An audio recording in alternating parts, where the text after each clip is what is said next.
Well, a very fast-moving series of events here in Caracas, Venezuela, which actually began before dawn. According to the government, 27 members of the National Guard rebelled against Maduro. They went to a police station, and during that process they stole some weapons. They then went to an area of this city, a poorer area, which is actually quite near the presidential palace, called Cotiza. They took over a National Guard command center there and basically declared themselves in rebellion. The group was led by a man who identified himself as a sergeant. He issued a statement which was quickly released onto social media.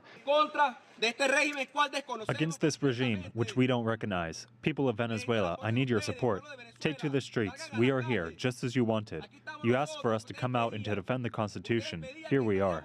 Now, the government itself did put down the uprising pretty quickly, but then we saw another development, and that was residents around this National Guard command center expressing their support for the anti-government message, their support for the rebellion. That rebellion by the people was in turn put down by the security forces here using tear gas. We then had a further development, and that was that the Supreme Court here, which is loyalist to the Maduro government, it met and it made a statement in which it said that the National Assembly, the parliament here, under opposition control but largely ignored by President Maduro, the Supreme Court, the loyalist Supreme Court, said that everything the parliament says is in effect void. Why is that important? That is because in the last couple of weeks we have had some very significant announcements from that National Assembly, including its president saying that he is in a position to assume the presidency